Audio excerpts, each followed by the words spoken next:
So, today we are talking about meaningful values.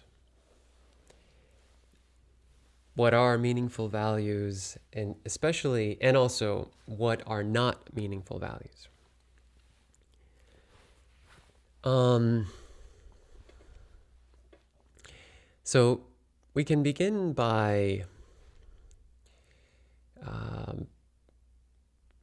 just kind of reflecting on what we know already, like the demands of our society. It's no surprise, right? It's no secret that people, they come into the world, um, they live in a home with a family, and then they leave that home and they go off into the world and they have to create their own home. They have to create their own life. And what do? You find a place to live and you fill that place with stuff. And you find a way to sort of decorate who you are with other stuff, like degrees, status, different ways that you see yourself. You might say, I am a teacher, I'm a firefighter, I am very beautiful, I am very smart, I've done this, I've accomplished that. And so we kind of spend time on this planet trying to build an identity and determining and how we build that identity, how we build the story of ourself, has to do with our values. And those values are shaped by the culture in which we live. So we live in a culture that says, for example, that we should be spending more. Hence why there's free reign to so many advertisements, and there's billions and billions of dollars spent, maybe every day on advertisements. And also, we're told, that we should work more, right? We need to produce. You produce more to make money in order to acquire more stuff and get more things. And the assumption is that these things are going to fulfill us, that they are the real path to fulfillment, that that's what life is about, So it's really interesting and important to explore all of this. And I found an interesting study that happened in 1978. There were some Canadian social scientists who they got children ages 4 to 5, and they separated them into two groups. Okay. They wanted to see, just how significant ads are, what are the subtleties of the role that they play in our lives. So, and also, how they shape our values. So it's an ambitious thing to try and capture. So they came up with this interesting study where they had the 4 and 5-year-olds in two separate groups. In one group, the children saw no commercials, no ads. And in the other group, the children saw two commercials with of a toy. After the children went through that period, the researchers asked them, they gave them a choice. Would you like to play with the toy, with this toy? I can give you the opportunity to play with this toy, but you have to play with this. But the trouble is that the toy is owned by this boy who's not very nice. He's not very nice, so that's the downside. But you could still, play with the toy and play with him, and Or would you prefer to not have the toy, but play with a boy who's really nice, right? So what was interesting was that the children that saw zero commercials chose to play with a boy who was nice and didn't care about the toy.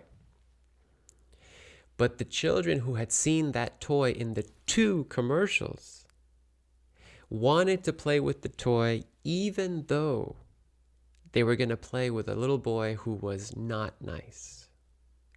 So imagine just 2 commercials made these children, value a piece of plastic over, and value that and allow themselves to be put in a position of inferiority, because now they would have to spend time with like a little bully in order to, play with that plastic. So it shows how vulnerable, exactly how vulnerable we are to advertisements. Not just to the fact that we will go to buy that toy, but that we're willing to sacrifice true values of self-worth in order to acquire those things. We are willing to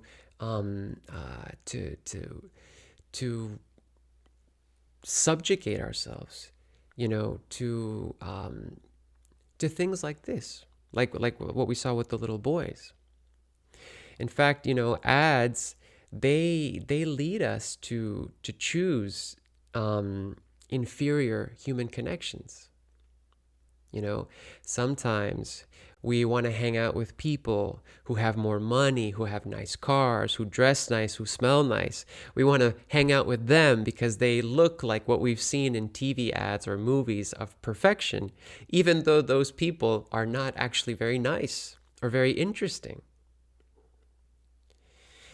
And,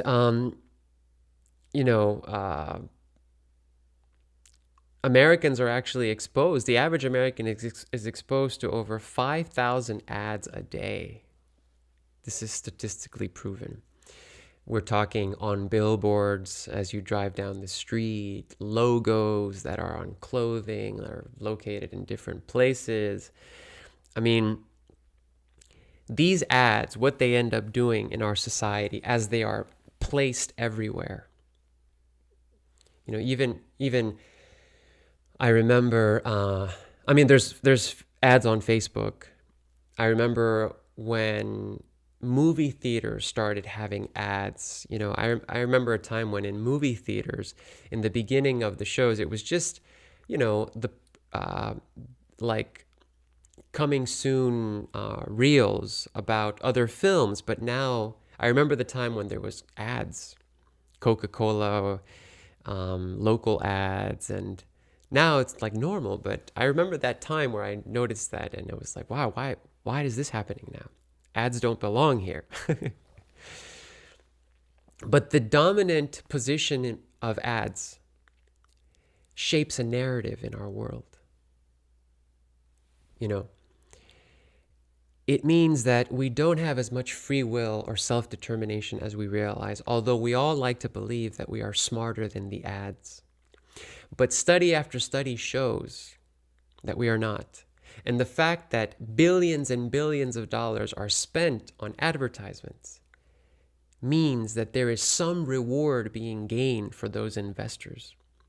Because if it was not because if we were all smart enough to see through the ads, then those people wouldn't make any money and they would stop what they're doing. But in fact, they continue what they're doing because we are completely susceptible and vulnerable to ads. And so this shapes a narrative in our mind and in our culture, a narrative shaped by capitalism, essentially. And the narrative is this, is that you are never enough. You are never enough. There's always somebody more beautiful than you, has a better body than you. There's always a product that's going to make your life easier, a product that's going to give you more convenience. There's always a new thing out there that everybody's doing and everybody's happier because of it. And if you don't have it, you're missing out. And so we live in a world where the narrative is, you know, I'm not enough. That's essentially what advertising and advertisers are doing. The best advertisements are the ones that make you feel like shit, that make you feel like the lower you feel. In other words, the more place of lack that they can make you feel, the more they know that you will want to get what they're offering. So right now I'll show you an ad that I actually put on Facebook this week, and so you may have seen this one. This ad was being circulated in the UK, and let's look at what it says. It says, "Are you beach body ready?" And of course, there's a picture there of this woman who, I mean, what, like 1% of the population might look like that? Not to mention the fact that, all of the Photoshop, all of the hours and money spent on creating that photo and everything there that is an illusion, and saying that this is the body that is legitimate to be ready to be shown in public at a beach. Think of how much inferiority complex that is putting into people. And the people of London, where this ad was being shown, in the tubes, in their train system, they eventually got this taken down. And, there are actually places in the world like Brazil, the city of Sao Paulo, some places in Greece, where they have mandated laws. In Sao Paulo, for example, billboards are now illegal. Advertisements now are largely reduced. Because it was becoming like like as if the city is just one big, piece of land to stick a sign on. And so the people have found that they're more happier now with all this without these, messages being put up physically that makes people want to do things that they don't need to do. And in Greece, they banned advertisements targeted toward children. So it is illegal to advertise to children. But in the United States, we have the opposite of that. By the time children are 18 months, believe it or not, children can already recite a whole bunch of brands. I think the number was 103 brands. That is ridiculous. They know Ronald McDonald better, or they know who he is more than they know their own immediate family members. Maybe extended family members. So this is part of it, right? This is part of this discussion, is the world that we live in that makes us feel inferior. So I want to now talk to you about the concept of intrinsic values and extrinsic values. And I also want to invite you to start typing into the chat any comments that you already have on this topic or any questions. There's two types of values that we can identify that are helpful for this discussion to identify. And that is intrinsic values and extrinsic values. Okay? Intrinsic values are the things that you value for what they are. And extrinsic values are things that you value for their utility, for what they can do for you. So an example of intrinsic value is like, for example, you might value spirituality. You think spirituality is a good thing. So you practice spirituality because you like spirituality, because it's good for you, it makes you happy. Okay? But an extrinsic value is, one of the easiest to identify is money, right? If I gave you $1 million in a suitcase, and you could take that $1 million home, but you were not allowed to spend one penny of it, or it was impossible to spend a penny of it, what good would it be? It wouldn't have any value. So that's an example of extrinsic values. And studies show that people have more extrinsic values than intrinsic values. Okay? And studies show that people who actively pursue their extrinsic values, even though there's a promise of happiness there, it doesn't lead them to fulfillment. Okay? This week, for example, I made a goals list. I did a goals list of the next 6 years of my life. And at the top of my goals list was my big picture goal, like what I really want to accomplish in the next 6 years, like the big picture. And then my smaller SMART goals. I like the SMART goal system. That's an acronym, SMART. And you can Google that. So as I took a look at my goals, I wanted to identify which ones are intrinsic goals, which ones are extrinsic goals.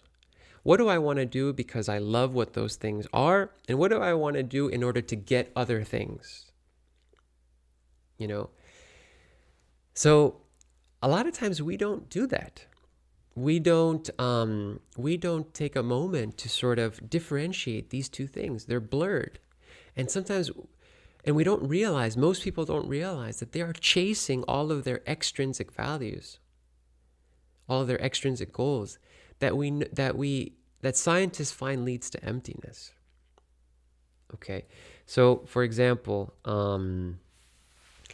in fact, another study was done where they asked children and families, actually, to answer questions like, what does money mean to me? What is important to me? And when people think about, for example, what does money mean? It's not something that we really think about too much. We just want it, right? We're just kind of chasing it. And when you ask people, what do you do with your money? How do you spend your money? And then people make a list of how they spent their money that week. Oh, I bought this clothes, I bought these things, I did that. They say, now those things that you purchased, how important are they to you compared to other things? So all of the stuff that they buy doesn't compare to what's really important to them, like their family members, like a sense of love and community, a sense of peace and service. How much money do we spend on that? Those things you don't buy, right? That's why they say the best things in life you can't get with money are free, right? But we tend to we spend most of our time just kind of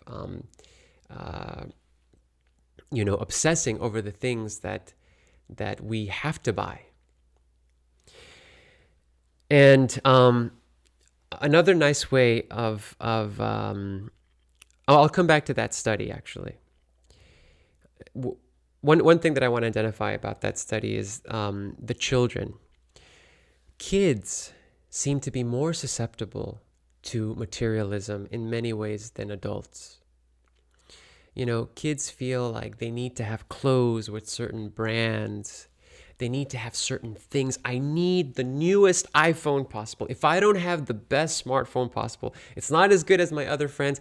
Don't you understand how much I need to have a shoe that has a Nike swoosh on it? If it doesn't have a Nike swoosh on it, don't you see that the shoe doesn't mean anything? Right? A lot of times children have so much anxiety that they can only fulfill, so they think, with materialism. And so they're very vulnerable. But later I'm going to talk about some solutions to all this. Okay? I want to also give you another framework. So think of, for example, a pie chart. And in a moment I'm going to show you an image. A pie chart that has slices of your values. And think of how much time you spend on either value, right? Like how much time would you spend on social connections and family, or service and spirituality, compared to how much time you spend on your career, your status, shopping, vacations, like doing things that get social approval. The fact that when we do something interesting in our day, we snap a picture of it, put it on Facebook so that others can give us approval for doing that. And if we're doing that too much, then does it mean that my interesting things that I do in my life only have value because I get the social approval from others through likes and comments on Facebook? Does it mean then that those things have intrinsic value, or do they have extrinsic value? Do you do those things to get approval, or do you do them because you actually love them? Of course they can be both. Of course they can. Right? But it's important to distinguish the two and to prioritize one over the other. Okay? I'll talk about that a little bit more, but right now I want to show you this chart here. So take a look at this pie chart that I have. Now, these are some potential values. They're not all the values. They're not, but they're just some examples of values. So I have here spirituality, intellectual growth, physical health, social connections and family, money, career, status, vacation, service. I think one is omitted there because the text couldn't fit. I think it's maybe shopping or consumerism. So you see, in this example, there's a big value. So those are the values outside, but the percentages is more time. How much time do you spend on these things? So, this to me looks like a pretty good utilization of time and energy. 19% goes towards spirituality, 15% toward intellectual growth, 11% towards service, 13% toward physical health, another 13% towards social connections and family. The emphasis on trying to get more money is only 6%. The emphasis on your career is at 10%. What your status is in society is only at 3%. The prioritizing your vacations is only just at 2 to 3%, and shopping and consumerism maybe is less or a little more than that. So let's take a look at now another one.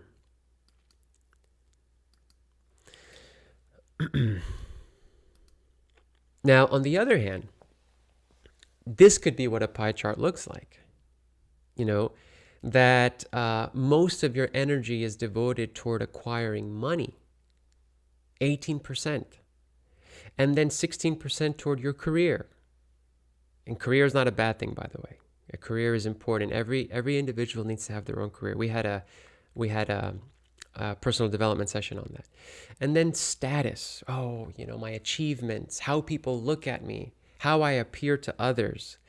how much time do I spend on consumption and getting things and buying new things and shopping and things like that at 13%.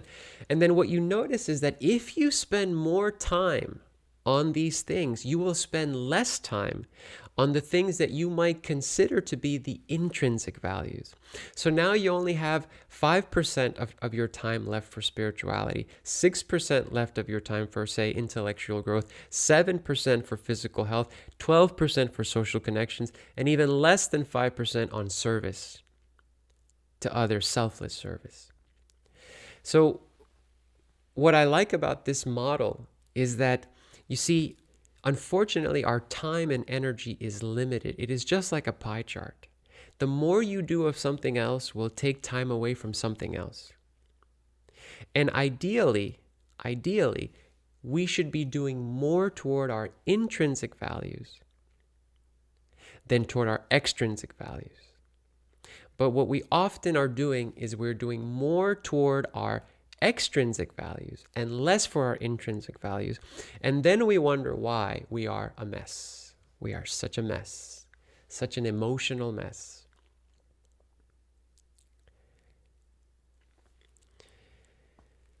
So I'd like to now start to hear from you all. And then as I hear from you all, we will give some strategies for how to overcome this. Okay? So let's see here. We have some comments over on YouTube. Okay, and some new people have joined. Let's see here.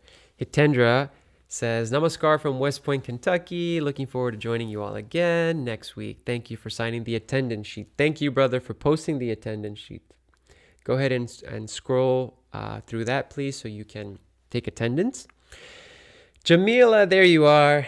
I wanted to catch up with you. I'm so happy you've been joining our sessions, Jamila. Let's have a meeting. Would you like to have, I'm inviting you to a meeting. I would love to get to know you more. Let me see, where is my calendar?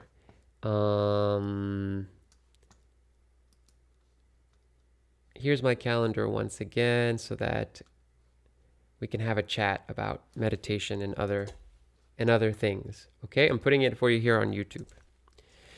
So then we have Hitendra, who says, thank you for signing.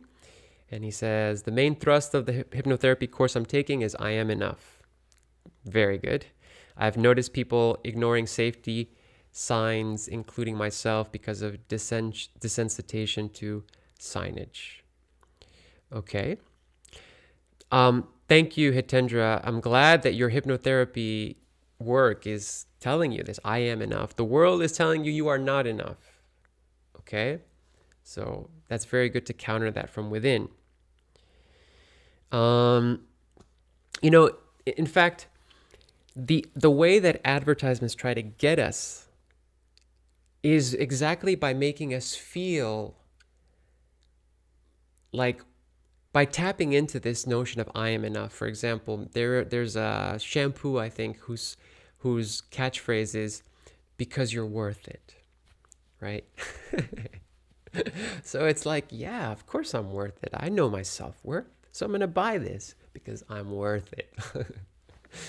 But yet, if you didn't have it, the implication is that you would be missing something, right?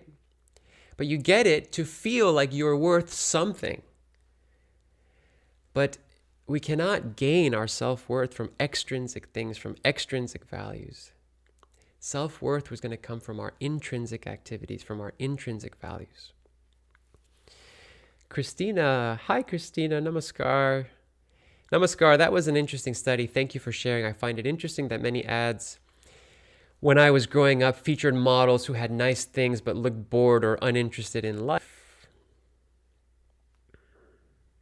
Yeah, sometimes, I think I know what you mean. Like on MTV, when I was growing up, I saw a lot of ads of like these people who are models, but they look so cool. Like they're just kind of above everything and they're kind of like not pressed about anything, but they look cool being that way. they're interesting images, right? That we are gaining from that we're reading from that. But definitely one image there is beauty equals cool equals I don't need to be bothered with anything else. I don't need to be doing anything interesting as long as I look beautiful, right? I don't need this. That's why they're not doing anything in those ads. They're just, I wondered, how is Calvin Klein trying to sell me some underwear when in the ad all they're doing is just looking off into space and just standing around. The assumption is, hey, all you need to be doing well is to be beautiful. So I need to look as beautiful as possible and spend a lot of money trying to look as beautiful as possible and adorn my body with things that will make me look more beautiful. And that will be enough. I don't need to actually do anything interesting with my time. And Jenna says, thank you for sharing all of this. We must realize that we do not need any material item or a certain type of physical appearance to feel whole. We are already whole and so, so beautiful. And that's absolutely true. We need to spend time on our intrinsic values. We need to identify, for example, what is the purpose of my life? What is my higher purpose? And then an even more interesting question. What is the purpose of this universe? What is the purpose? What is God's purpose? What is the supreme consciousness, higher purpose? What does the Supreme want to accomplish in this universe? So if we come to some conclusion about what is my higher purpose, what is the Supreme Consciousness higher purpose, then that becomes the most important idea in our minds. Like say my higher purpose is to become one with that Supreme Consciousness. So that's the highest idea in my mind. So then what is my ideology? My ideology should be the implementation of that idea. My ideology then is, okay, so I meditate, I help people, I see the oneness in people. Same thing with our values. Our values are really, should be based on what is our higher purpose. To you, it might be a value to practice playing piano every day. For me, maybe not. But that's because for you, your higher purpose is to be a great piano player. So your values would stem from that. And so you value the time spent on practicing the piano and going to piano seminars and preparing for piano recitals. And the trouble would be if, now going on that example, if now you played piano and you come to a point in your career where you're used to now being paid for playing, and now you don't like playing or you don't play unless you get paid for it, now your piano playing value has gone from being intrinsic to extrinsic. And if you don't get the money for playing the piano, you are unhappy. Okay, and so now you've created a condition in your life that sets you up for disappointment. Okay, because we won't always be, you may not be able to get paid for playing, plus the fact that we don't get what we want in life all the time, right? So, but let me backtrack before that. So thank you, Jenna, for saying that. Yes, this idea of wholeness, we should really get from what is my higher purpose, and then based on that, I create my values. Okay, like what is my main idea, then from that will be my ideology. Crescendo says, so a lot of investing is about extrinsic values to the degree that it is about money or money equivalents.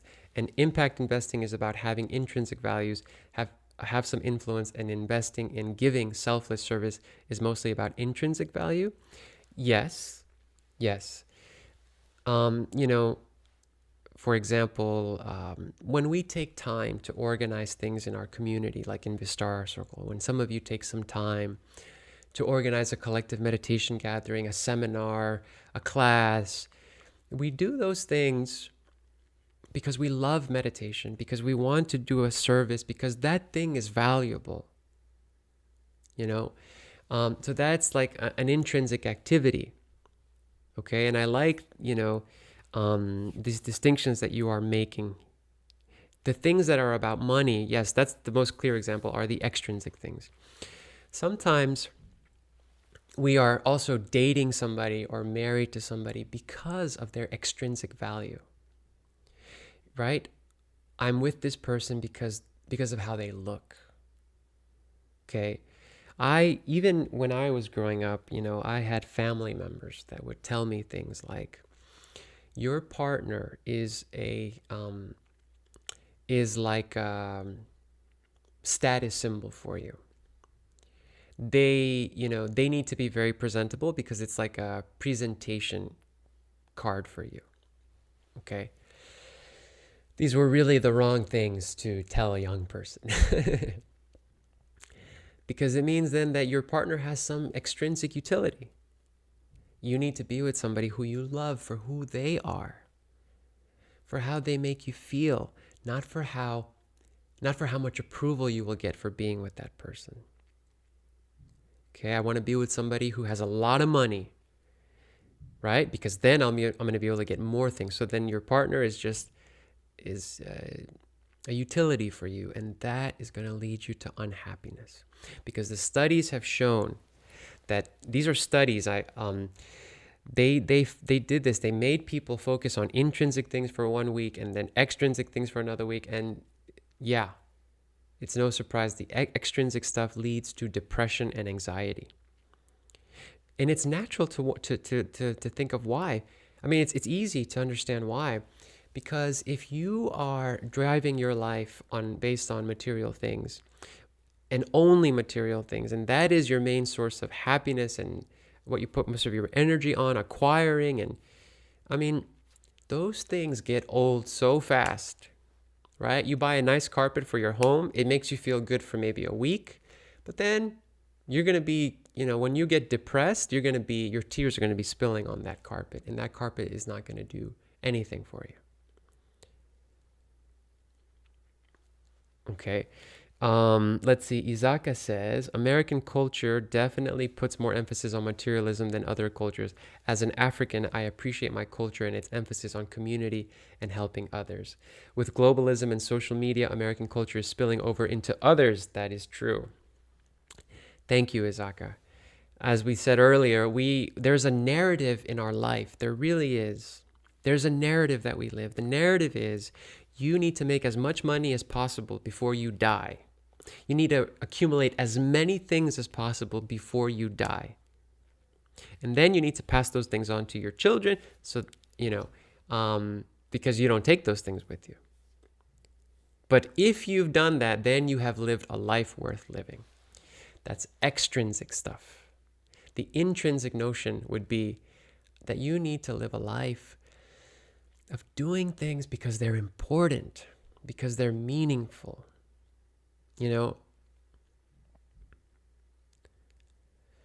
Like even voting is like that. People don't vote with their principles.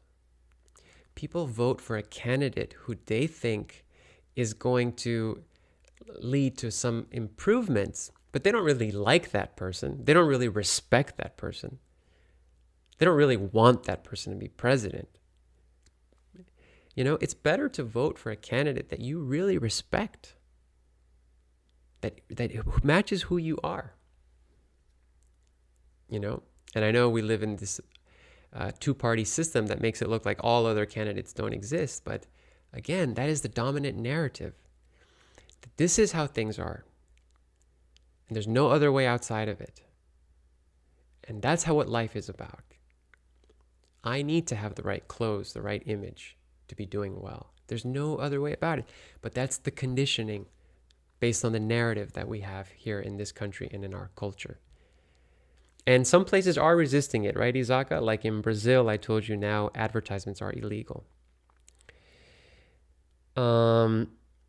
Okay. Let's keep going here.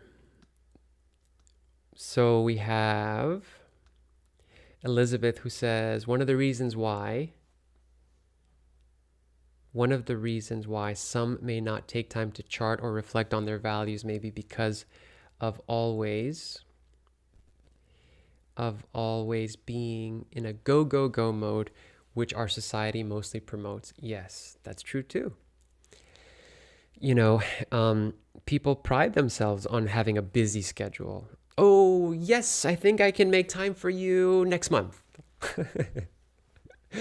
Oh, yes, let's hang out. Okay, let me look at my calendar. Of course, I have to do this. I have to look at my calendar a lot because if I don't, then I'm completely disorganized. But the point is that can be glamorized. Oh, I'm so busy. I have so many projects. I'm important because of these projects. And again, we rely on our self-worth. Okay.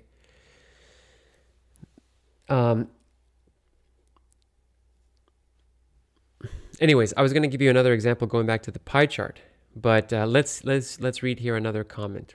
So Alberto says, we humans desire the things that we do not have at the moment. Unfortunately. That's why it's so important that we follow yogic principles like Santosha and Aparigraha, where we learn to train ourselves to be content with what we have. And we learn to train ourselves to live simply and try to do with less. Because the more we take, the more that others are deprived, others don't get the opportunity to take it. So we need to know then how much do we need? And prioritize our spending mostly based on what we need. Because if we just do with our wants, then we fall into our greed and we lose control and we make the world less accessible for others too. In this country, the top 1% owns over half of the wealth of this country, 1% of the population. And then we wonder why we're broke and we can't pay bills because all the money is being locked away in a few bank accounts. So let's see here. Karen says, feed cut out on YouTube and Facebook for a few moments. Okay, thank you for letting me know. So we're going to start to close anyway. Okay. All right. Here's how I'd like to close with this message. Thank you for your comments. The message is that I want to give you this exercise. Go ahead and make a list of all of your intrinsic values and your extrinsic values. And here, for example, there was an example of different values, right? There's some extrinsic values here, some intrinsic values. And make a list of them. And try to spend a week just practicing your intrinsic values. And see how you feel at the end of the week. Do you feel happier? Or do you really feel like you missed out on something? This will help you to kind of temporarily or start the beginnings of removing yourself from the conditioning, from the narrative of extrinsic value worship, and also that you are not enough and that you need the stuff and the external things. You will see that by practicing the intrinsic values, you will feel a sense of self-worth from within, and it will reduce your anxiety, the potential of anxiety and depression. So I want to offer you that exercise for a week, and maybe you'll let me know how it goes. Okay? Make 2 lists, and then for a week, practice just the intrinsic values.